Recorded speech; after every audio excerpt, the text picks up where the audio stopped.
Okay. Lecture number 32. Please grab a seat. Can you hear in the back? You okay? Excellent.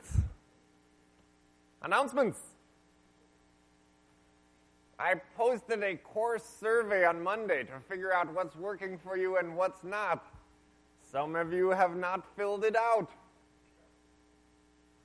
That must be you. Okay, so I want everyone to fill it out because that's how we make decisions about the future of the course, is we ask the people who are in the course right now. There's this thing called an incentive that I'm going to try out. If 85% of people complete the course survey, everyone will get a bonus point. So far, 25% of people have filled it out. So you have a long way to go. Tell your friends, otherwise you will get no points.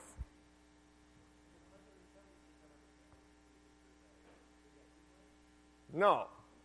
Okay, yeah, so every semester someone writes a script to fill out the form automatically 1,000 times. That's actually quite annoying for me, and I always catch it. So don't do that. Thanks. There's the link. If you don't want to do it right now, you can also find it at the very top of cs61a.org. I've made it huge so that you would do it. Project 4 is due next Thursday, but you can get an early bonus point if you complete questions 1 through 12 today. You can also get another early bonus point if you do everything by next Wednesday. There's a recursive art contest. This is completely optional but highly encouraged, so you should participate. And I've decided that if you want a little bit of extra time, you're welcome to work on it over the weekend and turn it in a week from Monday.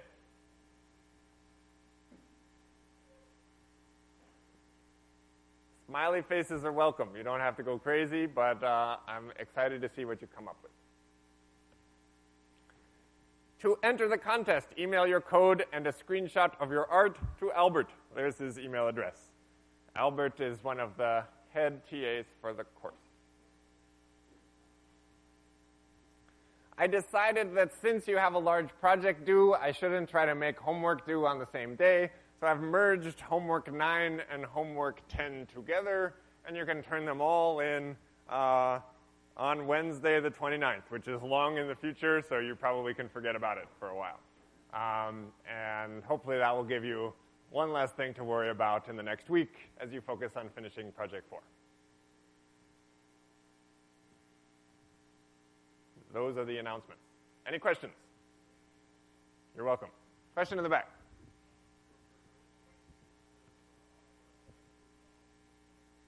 Yeah, so, there's an optional question that you don't have to do at all if you don't want to. It's deeply optional. The one drawing the cool hexagon thing. I used to call it De Niro's hexagon, but I'm not actually sure if I came up with it. Anyway, you don't have to ever do that. But you're welcome to.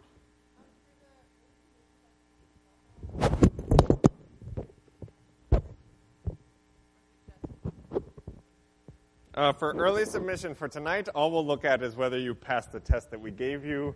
We won't look at the test that you read on your own until the final submission comes in.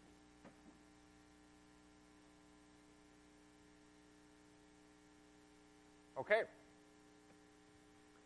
So we started last time talking about the SQL language, which is a declarative language. Now I'm going to tell you more about how the language works. We're just focusing on select statements. Select statements create a table, and then there are create table statements that give a name to the table created from a select statement. Now you may have two different sources of information that you want to combine in some way. The way this is typically represented in a database is to have two different tables. So those two different tables can have two different columns. They don't have to have the same number of columns. They can be different in any way you can imagine. But if you want to combine that information together, you have to perform an operation called a join, or joining two tables together. And that lets you make some description of a table that you want to build in the future based on multiple tables that you already have. Okay, let's remember the example of John, the patriotic dog breeder, who has this group of dogs. The way we would declare that these group of dogs exist and their hereditary tree is with a select statement that includes a union over all of the parent-child pairs. So Delano was a parent of Herbert, and we see that in the little diagram that I've drawn for you by having Delano be the parent of Herbert. This diagram that I drew is just conceptual. It's a point of reference.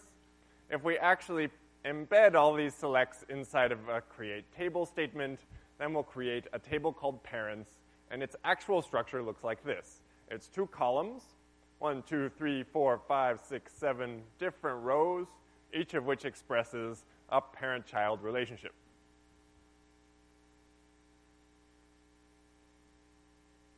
Okay, I just summarized all of last lecture in 38 seconds. Any questions before we move on? Yeah. So the syntax of the union keyword is that you can take 2 expressions and that both generate a table and create a table with the rows of each. And so a select statement will create a table, or a select union, another select will also create a table.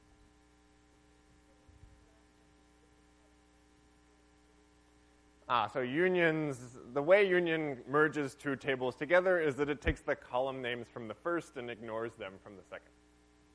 So that's why we only declare the column names once, is that those column names get used for the entire table.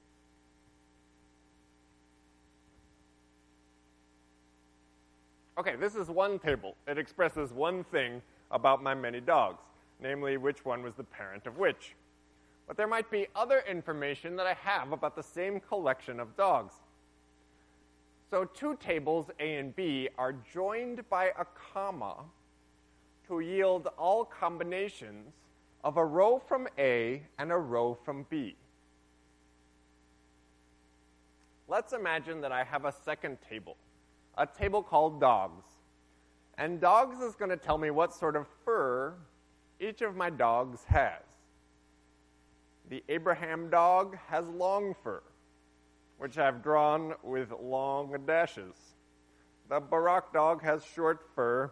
The Clinton dog also has long fur, as does the Delano dog. The Eisenhower dog has short fur, and Fillmore has curly fur.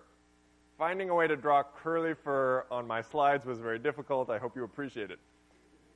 Grover has short fur. Herbert has curly fur. And that's the fur of all my dogs. Now, this is separate information from who's the parent of who.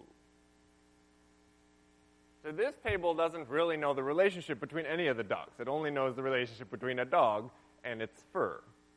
But I could also have that other table, the table of parents that I showed you before, which keeps track of all the parent relationships, which we can draw using these arrows. So it really takes these 2 tables together to get a full description of what's going on with my pack of dogs. One describes each dog, one describes pairs of dogs.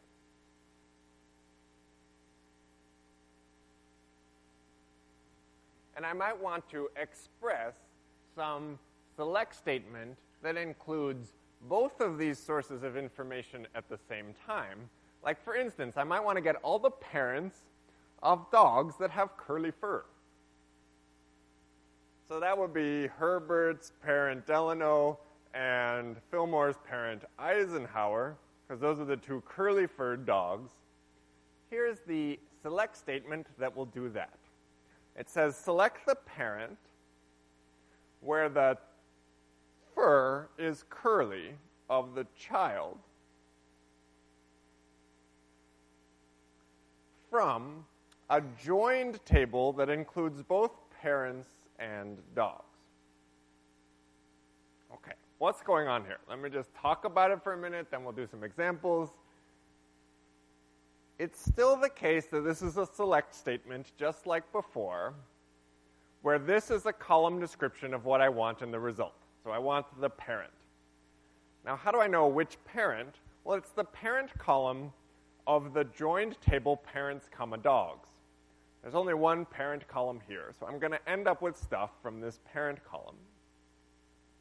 The joined table parents, comma, dogs is all combinations of a row from A and a row from B. So it's going to say things like Abraham has long fur and Abraham is the parent of Barak, all in one long row with 4 different columns. Now, if I had that one long row with 4 different columns, I could select for the case where the child has a particular name, the child column came from here, the name column came from there, and the fur of that child was curly, where the fur column came from the dog. If you can master this statement, then all will be right with the world. You'll have understood the core of what's going on with select statements in SQL. So let me just break it apart into pieces, and then please ask questions.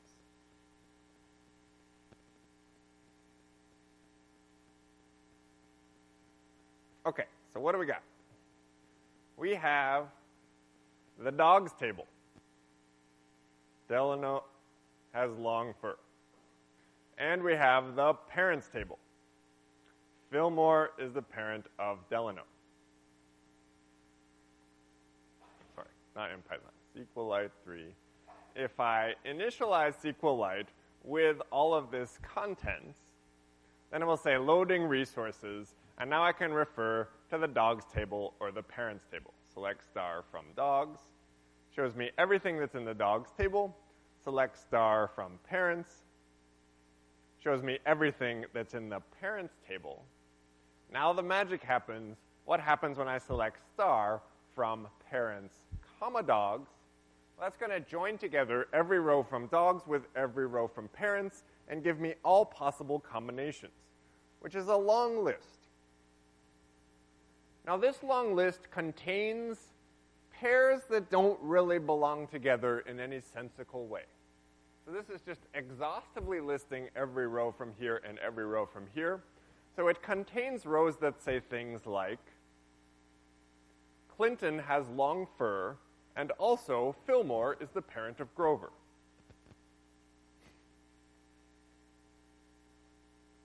So there it is. Fillmore is the parent of Grover, and by the way, Clinton also has long fur. This is kind of like useless for what we want. But within this long table of all possible combinations are the combinations that will let us answer a question like, what are all the dogs that are parents of a curly-furred dog? In order to get only the rows that we care about, we start adding where clauses. So we say things like, where it's the case that child equals name. Okay, what this does is it makes sure that the child column, which is the second one, and the name column, which is the third one, are the same value. So now we have much more reasonable things, like Fillmore is the parent of Delano, and Delano has long fur. Okay, let me stop. Questions?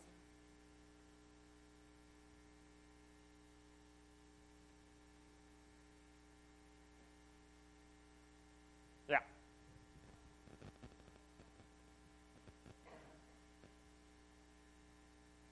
So what do you do if 2 columns have the same name? That's a good question. The answer is to give aliases, which I have a slide on, but it's later in the lecture. So that is a problem we need to solve, but let's assume they all have different names for just a minute.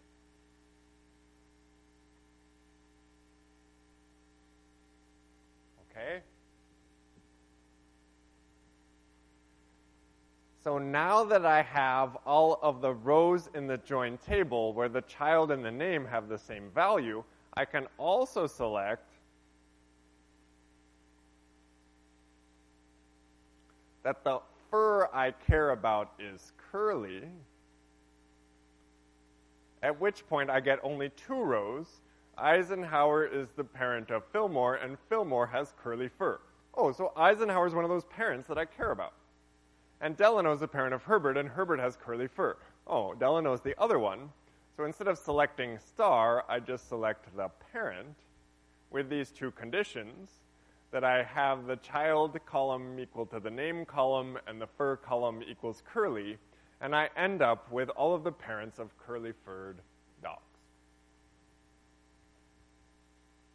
Question? What happened to Eisenhower? He's here.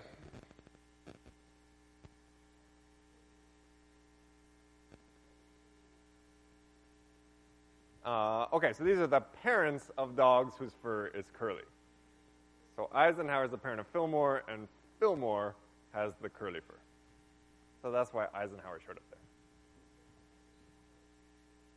Yeah. That's true. Oh, good point.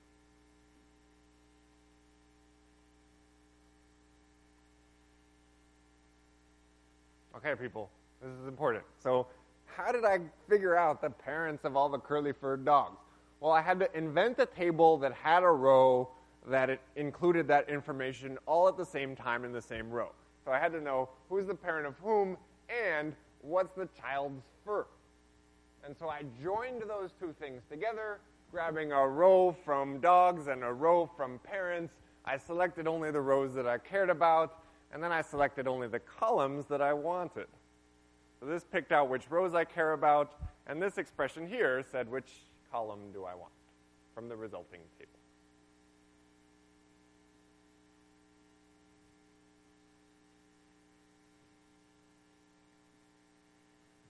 Onward? Okay, onward. What happens when you have two different columns with the same name? Then you're in trouble. So this occurs often when you join a table with itself. So two tables may share a same column name, especially the same table twice. And so we use dot expressions and aliases to disambiguate which one we're talking about. So here's what a select statement looks like. And by the way, this piece table, which used to be just the name of one table, can now have commas in it. And when we comma separate a bunch of tables, then we build a joined table with all pairs of rows from each one. Or if I join three tables together, that'll be all triples of a row from the first, a row from the second, and a row from the third. Now there are situations in which not only do I need to say what I'm joining together, but also give a new name to each one, because maybe they had the same name in the first place. Okay. So what we're going to do now is select all pairs of siblings. Like Abraham and Delano are siblings. Here's the select statement that does that. Select A.child as first, B.child as second from parents as A, parents as B, where A.parent equals B.parent and A.child less than B.child? What's going on? Okay, so let me just break it down for you. First of all, here is the joined table that consists of all rows from parents joined with all rows from parents. Why is that there? Well, in order to talk about siblings, I need to talk about two different rows of the parents table at the same time. And SQL doesn't let you talk about multiple rows at the same time. It's always dealing with one row. So the way you talk about multiple rows at the same time is you join a table with itself. That gives you all pairs of rows. Each pair of rows is now one long row. So it'll say things like, Eisenhower's the parent of Fillmore, and by the way, Delano's the parent of Herbert, all in the same row. Now the important ones that we care about are when it says things like, Fillmore's the parent of Abraham and Fillmore's the parent of Grover, because when that's true, then I know Abraham and Grover have the same parent, and so they must be siblings. That's the whole point. Siblings are like, you have the same parent. Did you know that? How many people have siblings? Cool. I have nothing to do with that information, but thanks for telling me. Okay. So what about all the rest of this stuff? Well, once you say you want to join parents with parents, you have to be able to talk about the parent column and the child column within the first part, and the parent and the child column within the second part. And so that's what this as A and as B are doing. They're giving the names to the columns in the first parents, A.parent and A.child. And what about the second parents? Well, that's B.parent and B.child. So in this way, instead of just saying parent equals child or something like that, I can pick out the exact column I care about, the parent column that came from A, and make sure that it's the same as the parent column that came from B. And that's when I know I have a sibling. And then I have this thing, A.child less than B.child. Anyone want to guess why that's there? Yeah? Oh, good idea. Yeah, so this stops me from having duplicate rows. So I would have Abraham and Delano, and then I'd also have Delano and Abraham under the original set of rows. But let's say I only wanted each one once. Well, a convenient way to do that is to only pick out the one where the first is less than the second. What if I said less than or equal to? What do you think it would do?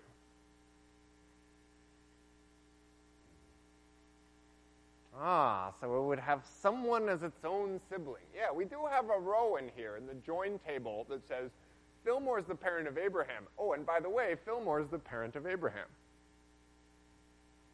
Because that picked a row from parents and it picked a row from parents. And nothing about joining says make them mutually exclusive.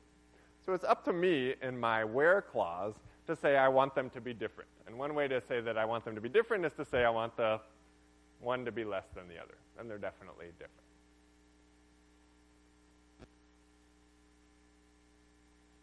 Questions? There is a not equal operation. It looks like less than and then greater than.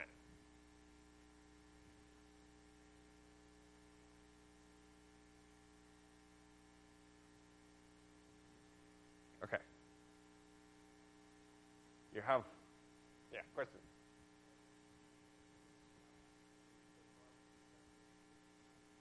So less than does two things. It makes sure they're not equal, and it makes sure that you don't have the same pair in the reverse order. So we want only Abraham and Delano, but not also Delano and Abraham. Because that's just saying the same thing twice in two different ways. So did it work? Are there actually 4 pairs of siblings? Yeah, there's these two, and there's these two, and there's these two, and then there's these two.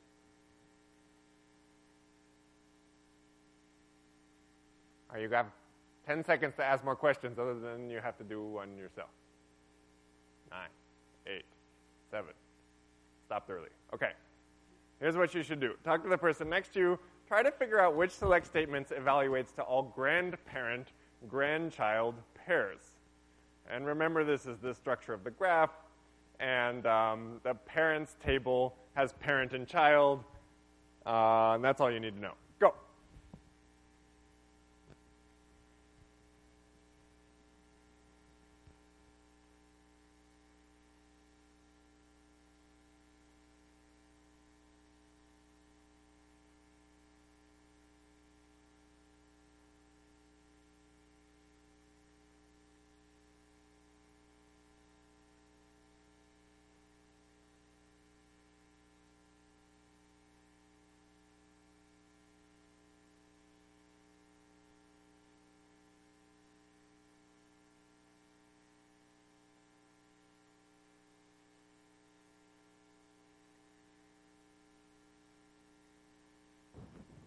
You are allowed to talk to each other.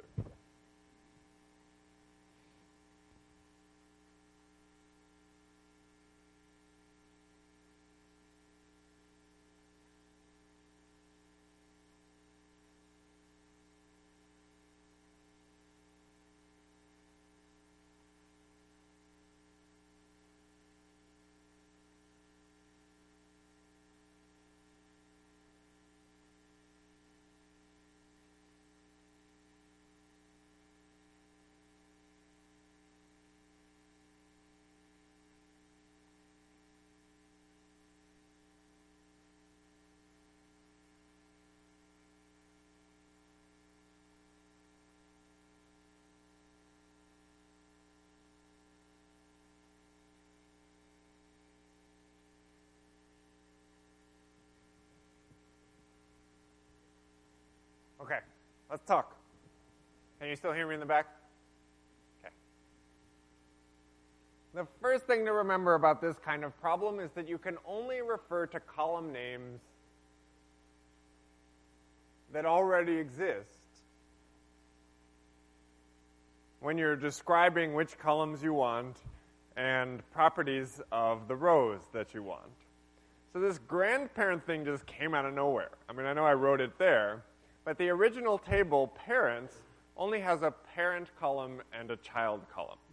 So 1 and 4 are bad because there is no grandparent column already. You're trying to describe what grandparent is based on the columns you already have, which are the parent and child columns. Okay, so now we're down to 2 and 3. Let's compare both of those. It says parents as A, parents as B. What we'd like to do is pick out rows such as Eisenhower is the parent of Fillmore, and Fillmore is the parent of Grover. Because if I could find out that Eisenhower is the parent of Fillmore and Fillmore is the parent of Grover, then I could infer that Eisenhower is the grandparent of Grover.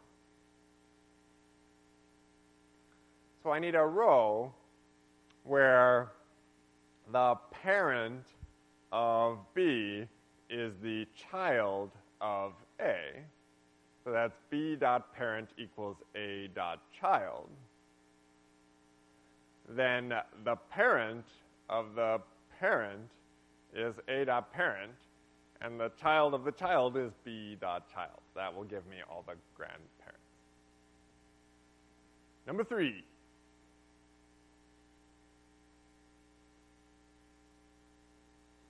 You sure you don't like none of the above? That's just a trap. Okay.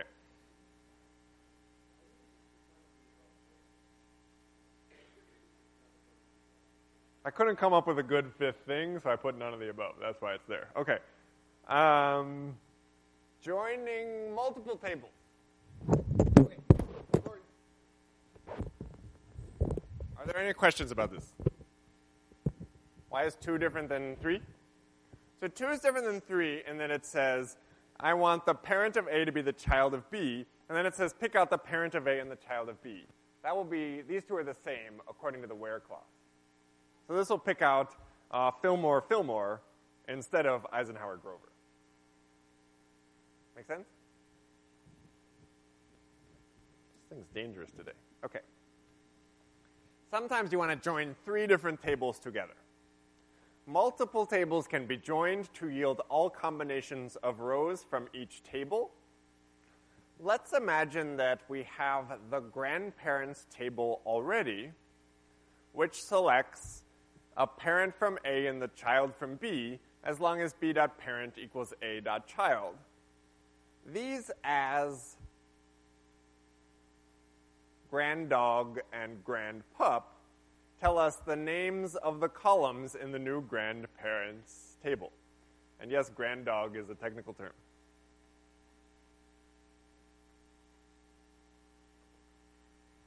Let's say I want to select all grandparents that have the same fur as their grandchildren. Okay, which are the grandparents that have the same fur as the grandchildren? Okay, so Eisenhower has short fur, and so does Grover. And then Fillmore has curly fur, and so does Herbert. So I should get Eisenhower and Fillmore as all the grandparents that have the same fur as their grandchildren. In order to find when this is the case, I'm going to have to, at the same time, all in the same row, know that someone's a grandchild of somebody else, and I need to know the fur about the grandpup and the fur about the granddog.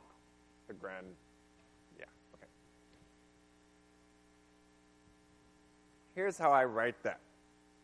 So I need to join together the grandparents table and the dogs table that has all the fur in it, and the dogs table that has all the fur in it. So why do I need the dogs table twice? Well, so that I can talk about the fur of the granddog and the fur of the grandpup. So this says, give me the granddog, Eisenhower, from the join of grandparents and dogs as C and dogs as D, where it's the case that the granddog has the same name as the row in the C dogs table. So if I talk about C.fur from here on out, I'm talking about the granddog's fur. I also want it to be that the grandpup's name is D.name, meaning D.fur refers to the grandpup's fur. And then finally I say C.fur is the same as D.fur, and that gives me exactly what I want, all the pairs of granddog, grandpup that have the same fur.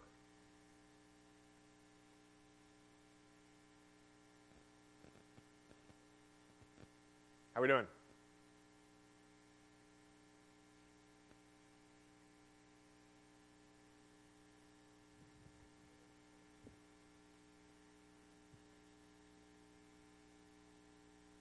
Yeah, this only gives you the grand dogs. I'll only say Eisenhower. It won't give us the whole triple.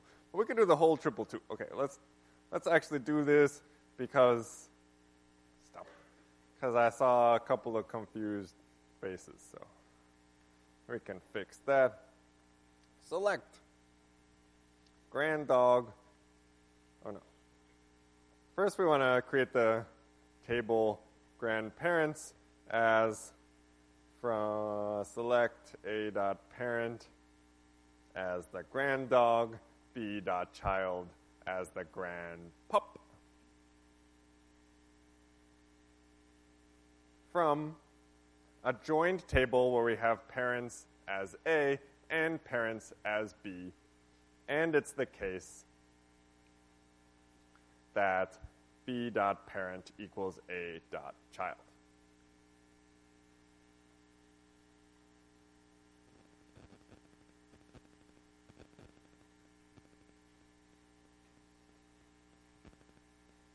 And before we said we're going to just select the grand dog, but let's this time see everything. The grand dog and the grand pup and the fur.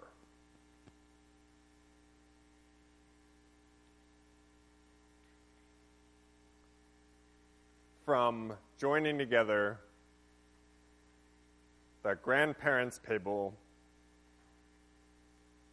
the dog's table as C, and the dog's table as D. And since we have two different fur columns, we have to say which fur column we want. So let's look at C.fur. Okay.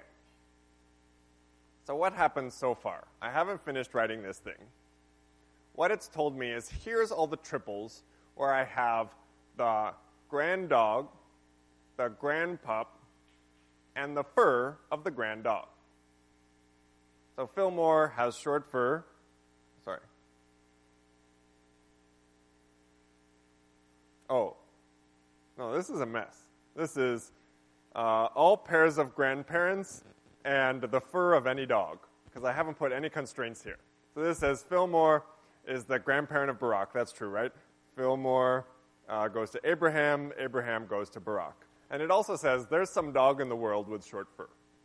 Totally useless. Okay, so let's add some constraints so that these things are coherent with each other. We make them coherent by saying things like, I want the granddog's name to be equal to the name of the thing whose fur I'm listing out. Okay, so this is more constrained. It says Fillmore is the granddog of Barak, and Fillmore has curly fur. But that's not the information we wanted. We wanted to match up the fur of the granddog and the grandpup. And so that's why we need this other stuff that says, oh, the grandpup is the named thing in the D table, and C.fur equals D.fur. When we do that, we get only two rows. Eisenhower is the granddog of Grover, and they both have short fur.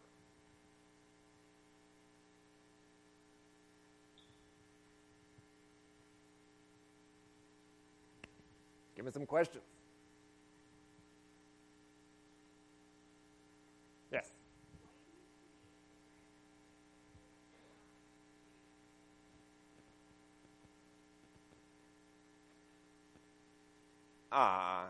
So you're wondering why I had to create the grandparents table at all?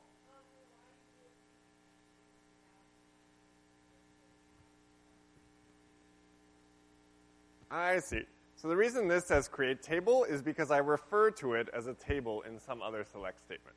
So if I want to refer to it, I have to give it a name, and that's what create table does.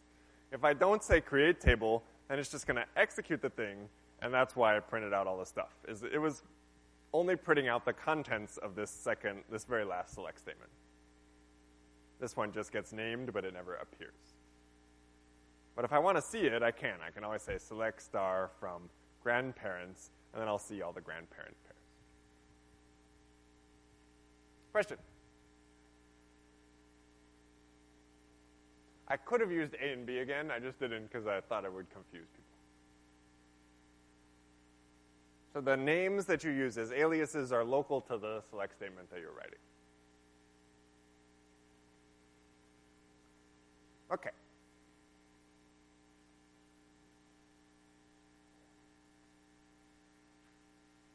Come on. Back in business. Okay, so it turns out that within where you're specifying properties of the rows that you want to keep, you can include numerical expressions, and those are very common in SQL statements. There's even function calls built into the language, things like taking the absolute value or whatever, and we'll look at those a little bit later on. But the thing I wanted to look at today was what happens when you try to add things together or figure out whether one number is less than another. All that's allowed. So in your select statement, which tells you the column descriptions, the table, which may be a join, the expression that filters, and the expression that orders, the where statement and the order by statement can contain whatever we want. So we can combine values using addition or subtraction or multiplication, or and or. You can take modulo. You can transform values with absolute value or rounding them or negating them. And you can compare values in the usual way. Less than looks like that. Not equal to looks like that. In almost all versions of SQL, you can also write the Python style not equals, but I think there are some out there where you have to write this.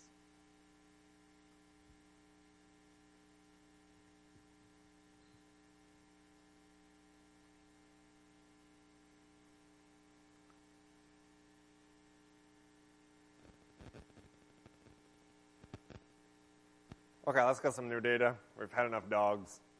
Here's some cities. We've got the latitude and the longitude for Berkeley, Cambridge, Massachusetts, Minneapolis, San Diego, Miami. North Pole is not really a city, but whatever. Okay, and it has latitude 90. Here we're at latitude 38. Some places are colder than where we are now. So we could say something like, create table cold places as select name from cities where the latitude of that city is greater than some high value that makes it cold, like 43.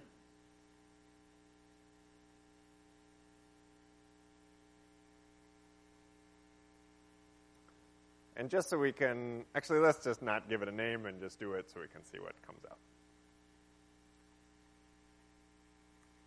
Okay, so this says the Minneapolis is cold and the North Pole is also cold. Are there any other cold places? Yes. I've been to Chicago. It's cold. So how would I say that Chicago is also cold? Well, I can union this with what you get when you just select Chicago. Now I have Chicago, Minneapolis, and the North Pole as all the cold places. That's a pretty exhaustive list, I think. Okay, let's move on. So the whole point of this example was that you can compare numerical values. You can also add them together however you want. If you put 42 plus 1 here, it'll still work. There are also strings in SQL. We use them occasionally, so you should understand how they work. Strings can be combined to form longer strings, and this is quite common. You might want to take the string hello and the string world and combine them together. The way you concatenate two strings is with this operator, which looks like two parallel bars. So when it comes to strings in SQL, the only thing you should memorize is this guy. And it's fine to do that. Now, what about other things you might want to do with strings, like slice them up or compare them? Well, SQL does all of that, but the expressions you get out tend to be hard to read. So they have things like get the substring of S starting at 4 with length 2, and get the substring of S that you get by trying to find the first space and then add 1, and that will compute low. Why did it compute low? Well, it took the LO and it concatenated this W, which was the thing after the space. If you look out there in the wild, you'll see all kinds of select statements that look like this. And they're terrifying to try to understand. So if you go write one yourself, maybe take a break and say, oh, maybe I shouldn't be doing this. Maybe there's a simpler way. But I wanted to show you that it is possible to get substrings and to find characters within a string. But if you don't know how to do that, it's fine with me, because then you won't contribute to the mess that exists in the world. Now, since strings, we've learned, can represent anything, including whole programs, sometimes people get really carried away and they do things like try to use a string to represent a whole list. This is rarely a good idea, but it's something you also see in the wild all the time. So someone might say, oh, I want to represent 2, 3, and 4 as a sequence. Well, the way I'm going to do that is by putting them all together in a string and separated by commas, and then try to use the commas to figure out what's the first thing. Okay, so this create table lists as select 1 from car, 2, 3, 4 as coulder would try to create a list where 1 is the first thing and 2, 3, 4 is the second thing. And then it is possible that you could try to define the catter by looking for the first comma and getting everything up to including the first comma. And that will get the word 2 out of this list, but I will dislike you for it. So don't try to use strings to represent structured data. Instead, you should just have multiple columns.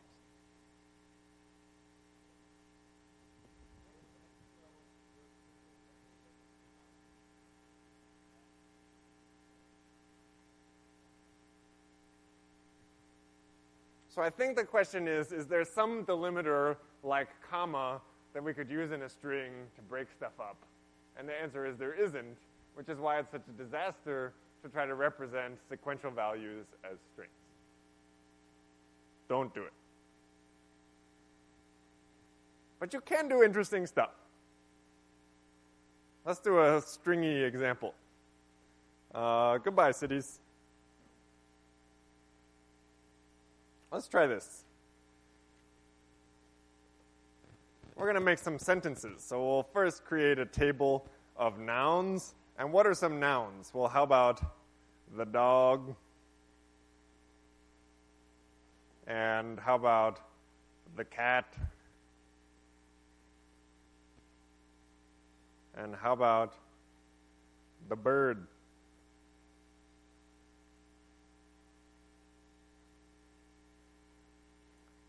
What might these things do with each other? Well, maybe one will chase the other. So we could build a sentence. The dog chased the cat. Now, what are the subject and the object? Well, those are both nouns. That's how language works, or at least English language. So I could get the nouns, we'll call that the subject, and we'll also join that together with the nouns. That's the object. And let's make sure we don't let species chase themselves, because that's deeply weird. So we'll just say that the subject.phrase does not equal the object.phrase. So we don't have dogs chasing other dogs. Error.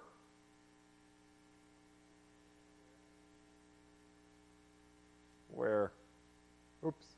Okay, so now we have all these sentences. The bird chased the cat, the bird chased the dog, the cat chased the bird, the dog chased the bird, the dog chased the cat.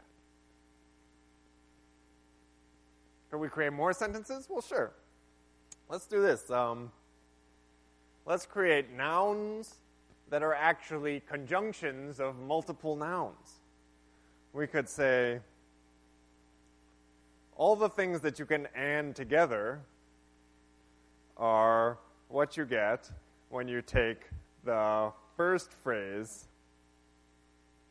and the second phrase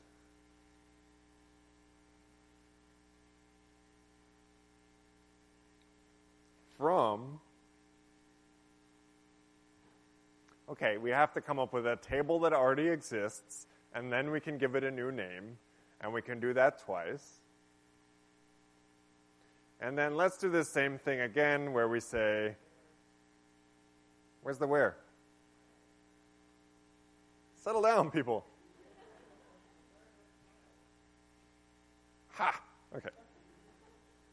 Where first dot phrase does not equal second dot phrase. And then what should we put together? Well, not the nouns, but the ands. And once we do that, the ands are defined here, and so we can get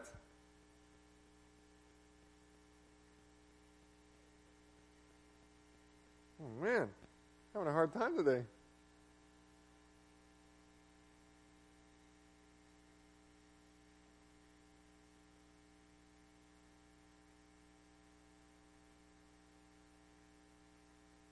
We need to give this column a name.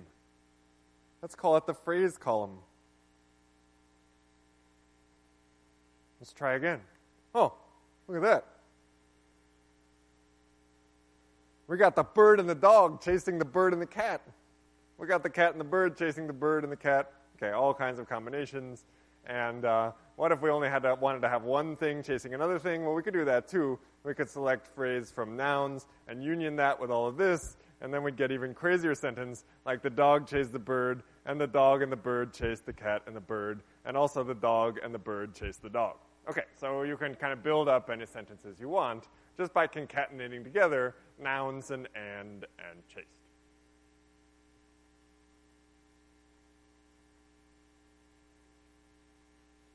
Question?